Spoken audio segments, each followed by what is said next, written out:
পিতৃদোষ। পিতৃদোষ আমাদের বহু মানুষের জীবনে এক বিরাট সমস্যার সৃষ্টি করে।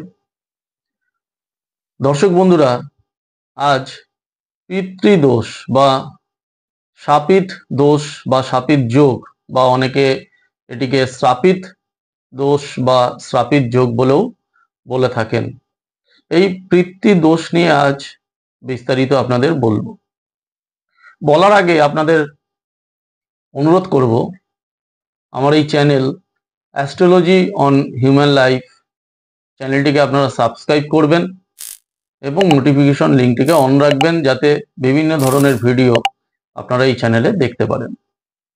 আজকের এই ভিডিও পিতৃদোষ, এই পিতৃদোষের ভিডিওটি কিন্তু একটু দীর্ঘ হবে এবং এই ভিডিওটি যদি আপনারা সম্পূর্ণভাবে মন দিয়ে দেখতে পারেন, আমি কিন্তু পিতৃদোষ সম্বন্ধে বিস্তারিত আলোচনা আজকের এই ভিডিওতে করব। পিতৃদোষ কি? পিতৃদোষ কেন হয়? পিতৃদোষ আমাদের জীবনে কিভাবে প্রভাব বিস্তার করে? পিতৃদোষ সম্বন্ধে বলার আগে আমি আমাদের জীবন সম্বন্ধে কিছু কথা আপনাদের বলে নিই, কেন পিতৃদোষ আমাদের ওপর প্রভাব ফেলে। দর্শক বন্ধুরা, কখনো আপনারা নিজেরা একা নির্জনে চোখ বন্ধ করে নিজের বুকে হাত দিয়ে একবার ভাববেন তো, যে আপনি কোথা থেকে এলেন, কেন এলেন, কেনই বা এই পরিবারে আপনি জন্ম নিলেন? আপনি তো অন্য পরিবারেও জন্ম নিতে পারতেন। আপনার পিতা মাতা যারা রয়েছেন তারাই কেন আপনার পিতা মাতা হলেন? অন্য কেউ তো আপনার পিতা মাতা হতে পারতেন। আপনার ভাই বোন, আপনার সম্পর্কিত সমস্ত মানুষজন যারা আপনাকে জড়িয়ে রয়েছে, তারা কেন আপনার আপনজন হলেন? অন্য কেউ তো হতে পারতেন। আপনি কেন এখানেই জন্মালেন? আপনি অন্য কোথাও তো জন্মাতে পারতেন। আজকের দিনে আপনি যে পরিস্থিতিতে আছেন, যে পরিস্থিতির মধ্যে রয়েছেন, এই পরিস্থিতি আরো তো ভালো হতে পারত, বা আপনার থেকেও তো অনেকে অনেক খারাপ রয়েছে। কেন? এই প্রশ্নের উত্তর কিন্তু এই পিতৃদোষের মধ্যে লুকিয়ে রয়েছে। পিতৃদোষ কি? আসুন আরো বিস্তারিত ভাবে বলার আগে আমি আমাদের জীবন সম্বন্ধে আরেকটু বলে নিই। দেখুন, আমাদের জীবনের কয়েকটি ভাগ রয়েছে। বিশেষ বিশেষ সেই ভাগগুলোকে আমরা যদি আলাদা করে দেখে নিতে পারি, প্রথমেই দেখে নিতে পারি যে এই যে আমরা যে জন্মগ্রহণ করলাম, যে কথা আপনাদের শুরুতেই বললাম, যে পরিবারে জন্মগ্রহণ করলাম, আমার পিতা মাতা বা আমার সারাউন্ডিং যে লোকজন, আমি কিন্তু এদের কখনো চেঞ্জ করতে পারবো না। এদের মধ্যেই আমাকে বড় হতে হয়েছে, এই পরিবারে আমাকে মানুষ হতে হয়েছে।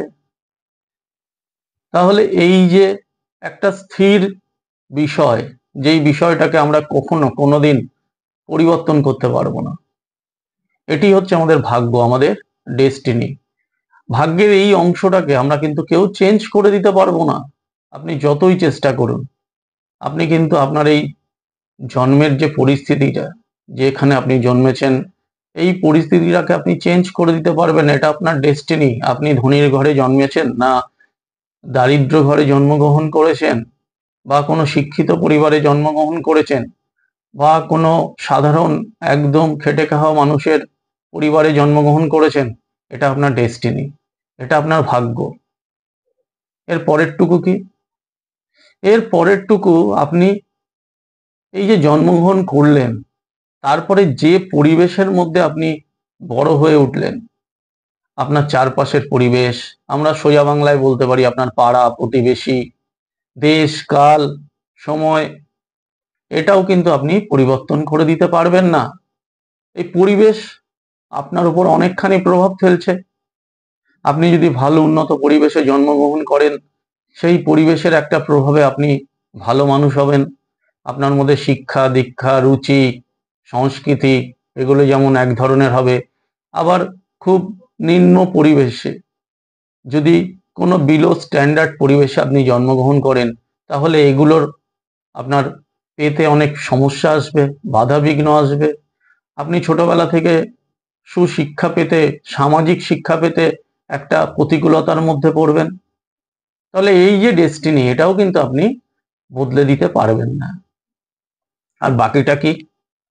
বাকিটা হচ্ছে যেই কথাটা আমি প্রত্যেকদিন বিভিন্ন অনুষ্ঠানে আমি বলি, সেটা হচ্ছে কর্মফল।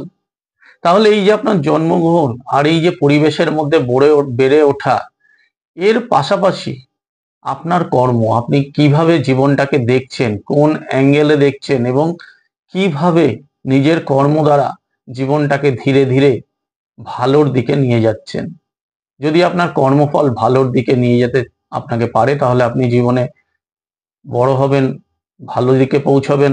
আর যদি আপনি খারাপ পরিবেশ বা কোনো একদম বিলো স্ট্যান্ডার্ড পরিবেশ বা আপনার একটা প্রতিকূলতার মধ্যে যে পরিবারে আপনি পড়েছেন, সেইগুলোকে নিয়ে আপনি চলতে থাকেন, আপনার চিন্তা ভাবনা, আপনার কর্ম যদি নিচের দিকে থাকে, আপনার মানসিকতা যদি নিচের দিকে থাকে, তাহলে কিন্তু আপনি আরো খারাপের দিকে যেতে থাকবেন।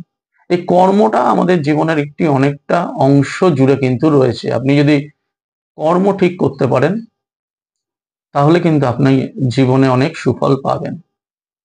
তাহলে এই যে ডেস্টিনি বা এই যে আমার পরিবেশ, এটাকে আমি চেঞ্জ করতে পারি না। কেন পারি না? জন্মের পর থেকে আপনি দেখবেন বহু মানুষ প্রচুর কষ্টের মধ্যে রয়েছেন। জীবনে একটার পর একটা সমস্যা, সেই সমস্যা যেন শেষ হচ্ছে না। ছোটবেলায় পড়াশোনার সমস্যা, বড় হওয়ার পর কাজকর্ম পেতে সমস্যা, রোজগারের সমস্যা। বহু ক্ষেত্রে দেখা যায় যে বহু মেয়ের বিবাহের সমস্যা হচ্ছে।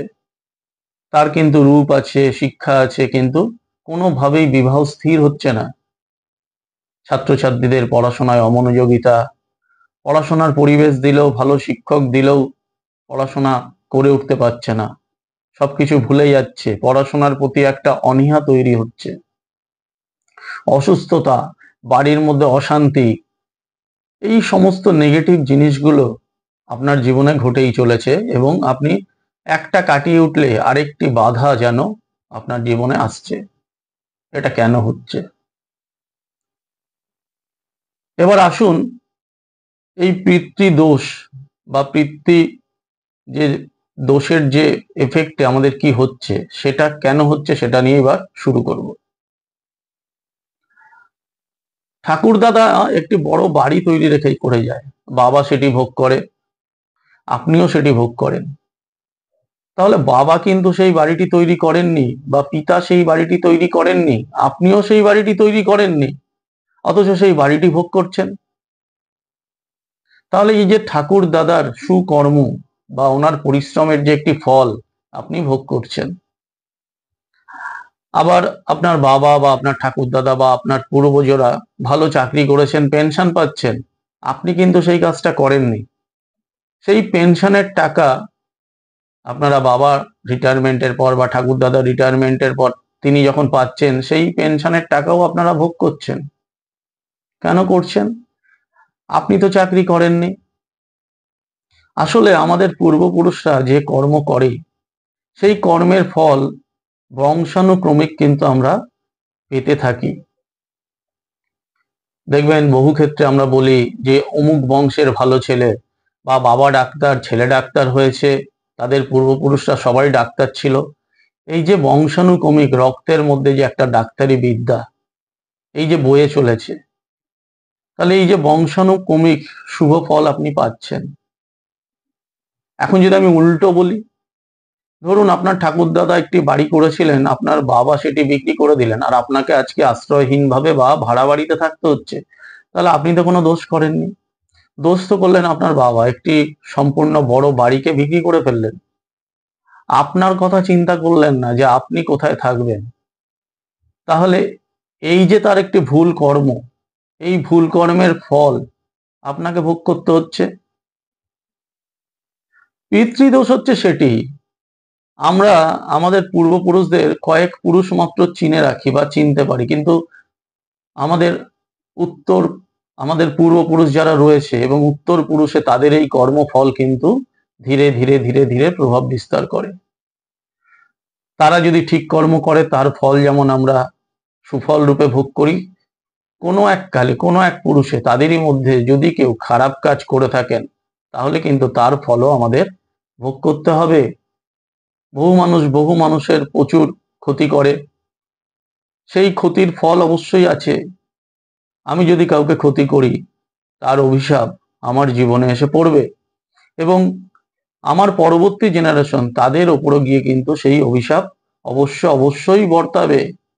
তাহলে এই যে অভিশাপ বা শাপ থেকে যে ফল, তাকেই ফলে শাপিত যোগ।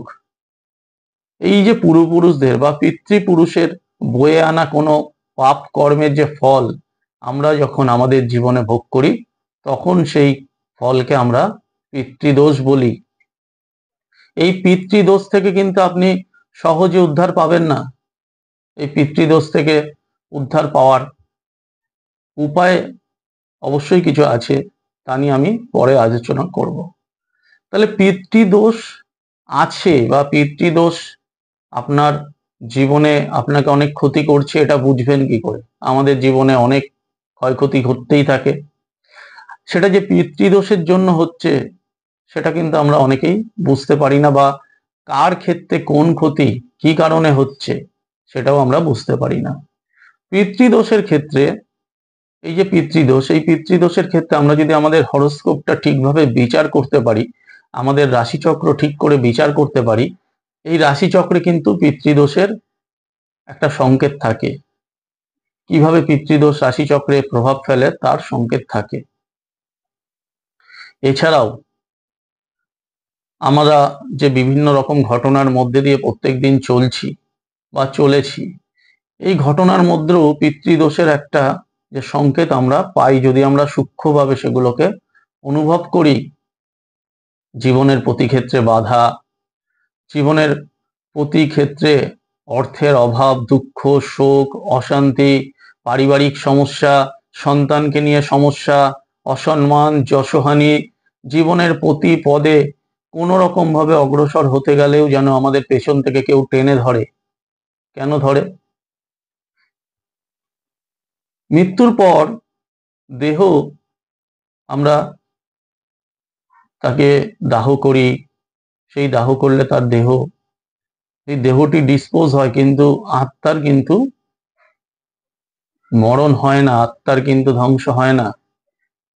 বহু ক্ষেত্রে আমাদের যে মৃত্যুর পর যে আত্মা, সেই আত্মা কিন্তু পুণ্যাত্মা লাভ করে না, বা সে অনেক সময় দেখা যায় যে নতুন দেহ বা শুদ্ধ দেহ ধারণ করতে পারে না। তার জীবনে অনেক আকাঙ্ক্ষা থেকে যায়, অনেক ইচ্ছে থেকে যায়, বিশেষ করে অপমৃত্যু, অল্প বয়সে মৃত্যু, হঠাৎ করে রোগে ভোগে মৃত্যু হলে সেই আত্মারা বারবার ফিরে আসতে চায়। কার কাছে ফিরে আসতে চায়?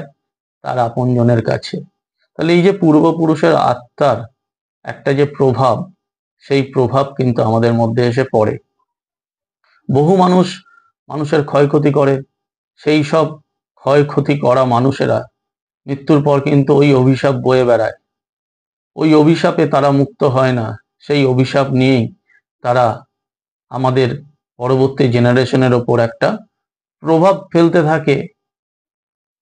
এবার রাশিচক্রে এই পিতৃদোষ আছে বা শ্রাপিত দোষ আছে কি করে আমরা বুঝবো? আসুন দেখে নেব রাশিচক্রে কি কি পরিস্থিতি থাকলে এই পিতৃদোষ আমাদের হতে পারে। আমাদের এই রাশিচক্রের 12টি ঘর রয়েছে।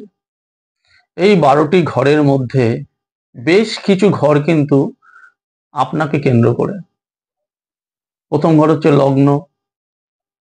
লগ্ন আপনাকে নিজেকে নির্দেশ করে, অর্থাৎ লগ্ন হচ্ছে দেহ, লগ্ন হচ্ছে জাতক নিজে। দ্বিতীয় ঘর থেকে আত্মীয় পরিজনের বিচার হয়। তৃতীয় ঘর থেকে ভ্রাতা ভগ্নী এদের বিচার হয়। চতুর্থ ঘর থেকে মাতার বিচার হয়। পঞ্চম ঘর থেকে পুত্রের বিচার হয়। সপ্তম ঘর থেকে পত্নীর বিচার হয়। আর নবম ঘর থেকে পিতার বিচার হয়। তাহলে এই যে ঘরগুলো, এই ঘরের সঙ্গে কিন্তু একটা বংশ বা একটা রক্তের সম্পর্ক এইটার একটা সংযোগ রয়েছে। তাই এই ঘরগুলো যদি পীড়িত হয়, রাশিচক্রে যদি এই ঘরগুলো খারাপ অবস্থায় থাকে, আমাদের বুঝতে হবে রাশিচক্রে কোনো না কোনো ভাবে কিন্তু পিতৃদোষ হয়েছে। কিভাবে বুঝবো খারাপ হয়েছে? প্রথমেই শুরু করব যে এই যে পিতৃদোষ, অর্থাৎ পিতৃদোষ, এই পিতৃ কথার মধ্যে রয়েছে পিতা। পিতা মানে আমাদের পূর্বপুরুষ। এই পিতা বা পূর্বপুরুষ এর অধিপতি গ্রহকে, পিতা মানেই সূর্য, তাই সূর্যকে আমাদের প্রথমত এই বিচারের মধ্যে ধরতে হবে। এছাড়া আমাদের পিতার বিচার হয় মূলত নবম ঘর থেকে, আর বাকি যে লগ্ন থেকে পঞ্চম পর্যন্ত তো আমি আপনাদের বললাম যে কিভাবে আমাদের এই লগ্ন থেকে পঞ্চম, সপ্তম, নবম এগুলো আমাদের জীবনের সঙ্গে যুক্ত এই ঘরগুলো। বিশেষ করে নবম ঘরে যেহেতু পিতার বিচার হয়, তাই নবম ঘরটি পিতৃদোষ বিচারের ক্ষেত্রে অত্যন্ত গুরুত্বপূর্ণ। নবম ঘর এবং নবম পতি, তার সাথে রবি, এরা যদি কোনোভাবে রাশিচক্রে কুপ্রভাব বা কুগ্রহ যুক্ত বা পাপ গ্রহ যুক্ত হয়ে যায়, তাহলে সেই জাতকের জীবনে কিন্তু বাধা বিঘ্নের একটা সূচনা হয়। তিনি যতই গুণী জ্ঞানী হোক, জীবনের প্রতি পদে দেখা যায় তাকে বাধার সম্মুখীন হতে হয়। রাশিচক্রে পিতৃদোষ জানার জন্য আপনাকে কিন্তু অবশ্যই কোনো সুযোগ্য জ্যোতিষী বা যারা পিতৃদোষ সম্বন্ধে অবগত আছেন বা যারা বিচার করতে জানেন, তাদের ক্ষেত্রেই কিন্তু তারা কিন্তু আপনার রাশিচক্র বিচার করে কিন্তু এই পিতৃদোষ সম্বন্ধে আপনাকে বিস্তারিত জানাতে পারবে। ধরুন লগ্ন, এই লগ্নে যদি পাপ গ্রহের অবস্থান থাকে, বিশেষ করে শনি, রাহু, এরা কিন্তু পিতৃদোষের কারক হয়। পিতৃদোষ মূলত রবি যদি কোনোভাবে শনি রাহু দ্বারা পীড়িত হয়ে যায়, তাহলে সেই রাশিচক্রে পিতৃদোষ হয়। পিতৃদোষ হলেই আপনি দেখবেন যে রাশিচক্রের মধ্যে পিতৃদোষ রয়েছে, সে রাশিচক্রের মানুষদের জীবনে প্রচুর সমস্যা, প্রচুর দুর্বিপাক এবং হঠাৎ হঠাৎ অশান্তি, হঠাৎ হঠাৎ ব্যয়, জীবনের প্রতি পদে হঠাৎ করে একটা অঘটন ঘটে যাওয়া, শুভ কাজ হতে গিয়ে বাধা, কোনো একটা জিনিস পেতে গিয়ে বাধা, এগুলো হবে। নবম ঘরে যদি রবি থাকে, সেটি যদি রাহু যুক্ত হয়, রাহু দৃষ্ট হয়, শনি যুক্ত হয়, বা রাশিচক্রের যে কোনো ঘরে নবমপতি রাহু শনি দ্বারা দৃষ্ট হয়, পঞ্চমে একাধিক পাপ গ্রহ থাকে, রবি যদি একাধিক পাপ গ্রহের সঙ্গে যুক্ত থাকে, দ্বিতীয়, তৃতীয়, চতুর্থ, এইসব ভাবে যদি শনি, রাহু এবং অন্যান্য পাপ গ্রহরা থাকে এবং তারা যে কোনো উপায়ে যে কোনো ভাবে যদি রবিকে দৃষ্টি দেয়, রবি যদি দুস্থানগত হয়, রবি যদি দুর্বল হয়, তাহলে কিন্তু পিতৃদোষের সূচনা হয়। এই পিতৃদোষের সূচনার আরো অনেক নিয়ম রয়েছে, রাশিচক্রের আরো অনেক যোগ রয়েছে, সেই যোগগুলো থেকে পিতৃদোষ সহজে অনুমান করা যেতে পারে। তবে সংক্ষেপে আমি বলি, রবি যেই রাশিচক্রে পীড়িত, পাপগ্রস্ত, শনিদৃষ্ট, শনিযুক্ত, সেই রাশিচক্রে কিন্তু পিতৃদোষের মারাত্মক ব্যাপারটা অনেক বেশি ঘটে। বিশেষ করে রবি শনি, রবি রাহু, এই দুটি যোগ অত্যন্ত অত্যন্ত খারাপ যোগ। যাদের রাশিচক্র নেই, যাদের জন্ম বৃত্তান্ত নেই, তারা কি করে পিতৃদোষ বুঝবেন? দেখুন, সঠিক হাতের রেখা বিচারেও কিছুটা পিতৃদোষের একটা যে প্রভাব রয়েছে, সেই প্রভাব বুঝতে পারা যায়। তবে হাতের ক্ষেত্রে যতটা বোঝা সম্ভব, তার থেকে বেশি ভালো হয় যদি জাতকের রাশিচক্রটি বিচার করা যায়। কিছু কিছু ঘটনা আমাদের জীবনে ঘটলে পিতৃদোষ আপনার জীবনে আছে, একদম 100% বলা যেতে পারে। কি ঘটনা?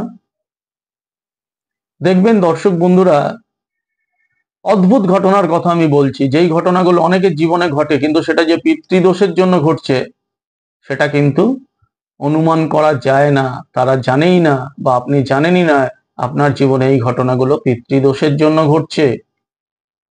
প্রথম হচ্ছে সংসারে প্রবল অশান্তি, ভাই বোনেদের মধ্যে অমিল, শরিকি সমস্যা, নিজের আত্মীয় স্বজনদের সঙ্গে বিচ্ছেদ হয়ে যাওয়া, পরিবার থেকে বিচ্ছেদ হয়ে যাওয়া, এগুলো কিন্তু একটা পিতৃদোষের লক্ষণ। পাড়া প্রতিবেশীর কাছে অসম্মান, ছোট হয়ে যাওয়া, একা হয়ে যাওয়া, পুত্রের সঙ্গে পিতার সম্পর্ক খারাপ হয়ে যাওয়া, পিতৃদোষের লক্ষণ। আরেকটি ভয়ানক ঘটনার কথা আমি বলবো, যেটি অনেকের জীবনে ঘটে, কিন্তু তারা বোঝেন না যে এটি পিতৃদোষের জন্যই হয়। অনেকে রাতের বেলা ঘুমিয়ে থাকেন, হঠাৎ ঘুম ভেঙে যায়, ক্রমাগত জল পিপাসা, এটি অনেকের আছে। এটিকে আমরা রোগ বলে ভাবি। রাতের বেলা হঠাৎ করে ঘুম ভেঙে গিয়ে পিপাসার্ত হওয়া, পিপাসায় বুক শুকিয়ে আসা, ঠোঁট শুকিয়ে যাওয়া, কেন হচ্ছে? সারাদিন তো এই ঘটনা আপনার জীবনে ঘটছে না? আপনার পূর্বপুরুষরা পিপাসার্ত রয়েছেন, তারা আপনাকে বারবার ইন্ডিকেশন দিচ্ছেন, আমি পিপাসার্ত, আমার জল চাই। এই ঘটনাগুলো ঘটে। রাত্রেবেলা ঘুম থেকে উঠে হঠাৎ খিদে পাচ্ছে, আপনার মনে হচ্ছে যেন পেট খালি, আমার কিছু খেতে হবে। কেন হচ্ছে? আপনি তো খাওয়া দাওয়া করেই ঘুমিয়েছেন। এই যে পিপাসা, এই যে ক্ষুধা কেন হয়? ওই পিতৃদোষের কারণ। আপনার পূর্বপুরুষ যারা রয়েছেন তারা মুক্ত হননি, তারা বারবার ফিরে আসতে চাইছেন। তাহলে এই যে পিতৃদোষ, যদি আপনাদের জীবনে এই ধরনের ঘটনা ঘটে, আপনি রাশিচক্র ভালো করে আপনারা বিচার করাবেন। এছাড়া কিছু উপায়, যেগুলো থেকে পিতৃদোষ আমরা কিছুটা হলেও লাঘব করতে পারি। কি উপায়? দেখুন, পিতৃদোষ থেকে মুক্তি পাওয়া অত সহজ নয়। এটি একটি বংশানুক্রমিক অভিশাপ, এটা আপনার বংশের অভিশাপ। আপনার বংশের পূর্বপুরুষ যদি কোনো ক্ষতিকর কাজ করে থাকে, তিনি যাদের ক্ষতি করেছে তাদের অভিশাপ। এই অভিশাপ সুফলের মতো কুফল হিসাবেও আপনাদের বয়ে বেড়াতে হবে। পিতার সম্পত্তি, ঠাকুরদাদার সম্পত্তি ভোগ করা যেমন অনেক সহজ, তাদের পাপকাণ্ড কর্ম, তাদের খারাপ কাজের এই অভিশাপ, এটাও কিন্তু আপনাকেই বইতে হবে। তাহলে তাদের এই অভিশাপ, তাদের এই কুকর্মের যে প্রভাব বা পিতৃদোষের যে প্রভাব থেকে মুক্ত হওয়ার কিছু কিছু উপায়, যেই উপায়গুলো করলে কিছুটা হলেও আপনারা শান্তিতে থাকবেন। প্রথম কি? প্রথম উপায়টি অতি কমন উপায়, যেটা প্রত্যেক পরিবারে ঘটে, সেটা হচ্ছে মৃত্যু। মৃত্যুর পর আমরা অন্ত্যেষ্টি ক্রিয়া করি। এই অন্ত্যেষ্টি ক্রিয়া কিন্তু অত্যন্ত গুরুত্বপূর্ণ, যাকে আমরা শ্রাদ্ধ বলি। এই অন্ত্যেষ্টি ক্রিয়া যদি সঠিকভাবে না হয়, এটি কিন্তু আপনার জীবনে অভিশাপ হয়ে নেমে আসতে পারে। তাই পরিবারের কারো মৃত্যু হলে, বয়স্ক ব্যক্তির মৃত্যু হলে সঠিক অন্ত্যেষ্টি ক্রিয়া বা শ্রাদ্ধ কর্ম একদম পুঙ্খানুপুঙ্খভাবে সঠিক বিধি মেনে করা উচিত। যদি দেখা যায় পঞ্জিকা অনুসারে যে মৃত্যুর পর কোনো দোষ পেয়ে গেছেন, বিভিন্ন দোষের কারণে মৃত্যুটা সঠিক হয়নি, তাহলে সেই সেই প্রতিকারও কিন্তু সঠিকভাবে করা উচিত। অনেকে এই ব্যাপারটাকে গুরুত্ব দেন না, তাচ্ছিল্য করেন। মনে রাখবেন, আপনার পরে কিন্তু আপনার পরের জেনারেশন রয়েছে, আপনার পুত্র রয়েছে, বা আপনার এই যে জেনারেশন পরবর্তীকালে বাড়তে থাকবে। আমার বলতে দ্বিধা নেই। এই যে পিতৃদোষের কারণে বহু ক্ষেত্রে দেখা যায় যে বংশ বিলোপ, অর্থাৎ বংশ লোপ পাওয়া, পরবর্তী প্রজন্মে আর সন্তানের জন্ম না হওয়া, এটি বহু মানুষের অভিশাপ। এটি আপনারা নিজেরাও দেখে থাকবেন। বহু বংশে পুত্র সন্তান জন্মায় না, তার কারণ ওই কিন্তু পিতৃদোষ। তাই অন্ত্যেষ্টি ক্রিয়া যদি সঠিক না হয়, এবং বাৎসরিক ক্রিয়া, এবং এই মৃত্যু থেকে 1 বৎসর পর্যন্ত যে ষোড়শ্রাদ্ধ যদি সঠিকভাবে না হয়, পরবর্তী জীবনে কিন্তু এর প্রভাব অবশ্যই আসবে। এইসব ব্যাপারগুলোকে আমরা চোখে দেখতে পাই না, কিন্তু এর প্রভাব মারাত্মক। তাহলে এটি তো গেল মৃত্যুর কথা, কিন্তু যারা ইতিমধ্যে যাদের মৃত্যু হয়েছে, আপনার পূর্বপুরুষ, সবাইকে তো আপনি চেনেন না। আপনি 2 পুরুষের কথা চিনতে পারেন, 3 পুরুষের চিনতে পারেন, তার আগে কারা ছিলেন আপনারা জানেন না। তাদের কিভাবে মৃত্যু হয়েছে আপনারা জানেন না। তাদের আত্মা আদৌ কি শান্তি পেয়েছেন, মুক্ত হয়েছেন, না এখনো তারা অতৃপ্ত?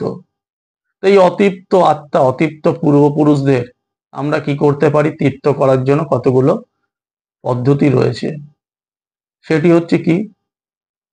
সেটি হচ্ছে পিণ্ডদান। অন্ত্যেষ্টিক্রিয়া তো গেল, এরপর পিণ্ডদান একটি গুরুত্বপূর্ণ বিষয়। যদি এই মৃত ব্যক্তিদের উদ্দেশ্যে পরবর্তী প্রজন্ম পিণ্ডদান সঠিকভাবে করতে পারেন, পিণ্ডদানের কথা আপনারা নিশ্চয়ই শুনেছেন, হরিদ্বার, গয়া, প্রয়াগ বা এলাহাবাদে গিয়ে অনেকেই পিণ্ডদান করেন। এছাড়া আমাদের যে দ্বাদশ শিবলিঙ্গ রয়েছে, এই দ্বাদশ শিবলিঙ্গে যদি আমরা গিয়ে পূজা দিতে পারি, যাদের জীবনে পিতৃদোষের প্রভাব অত্যন্তভাবে ক্ষতি করছে তারা কিন্তু অনেকটা এই প্রভাব থেকে মুক্ত হবেন।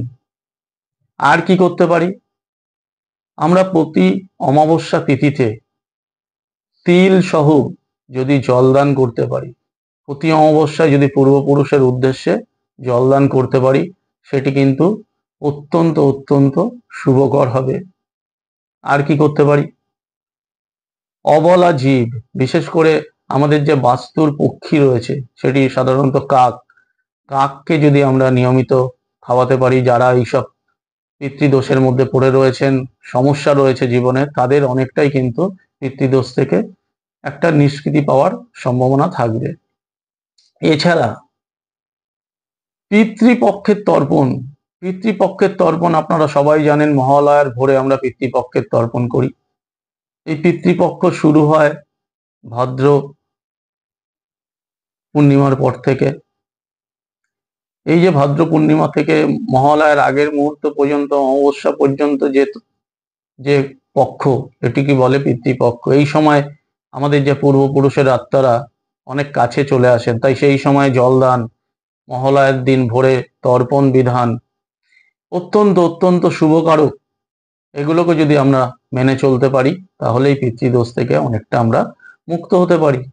পিতৃদোষের প্রভাব এতটাই মারাত্মক যে আপনার বাস্তুতে তার প্রভাবে বাস্তুর ক্ষতি, সাংসারিক জীবনে ক্ষতি এবং পরবর্তী জেনারেশনও অকাল মৃত্যু পর্যন্ত ঘটতে পারে। অ্যাক্সিডেন্ট, রক্তপাত, অতিরিক্ত ব্যয়, স্বাস্থ্য সমস্যা, এগুলো কিন্তু একটা পিতৃদোষের প্রভাব।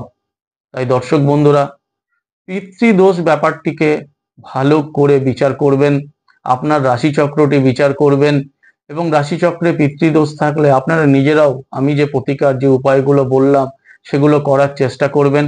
আপনারা ভালো থাকবেন। আগামী অনুষ্ঠানে আমি আজকে যেমন তর্পণ নিয়ে বললাম, এই যে আমাদের যে পিতৃদোষ যে কাটানোর উপায়, পরবর্তী ভিডিওতে আমি তর্পণ অর্থাৎ মহালয়ার ভোরে কেন আমরা তর্পণ করি, তর্পণের প্রয়োজনীয়তা কি, কিভাবে তর্পণ করা উচিত, তর্পণ করার ফলে আমরা কি কি উপকার পাই, তা নিয়ে বিস্তারিত আলোচনা করব। আপনারা সেই অনুষ্ঠানটিও দেখবেন। আর আমাদের এই অনুষ্ঠানগুলো যদি ভালো লাগে অবশ্যই চ্যানেলটি সাবস্ক্রাইব করবেন, লাইক দেবেন।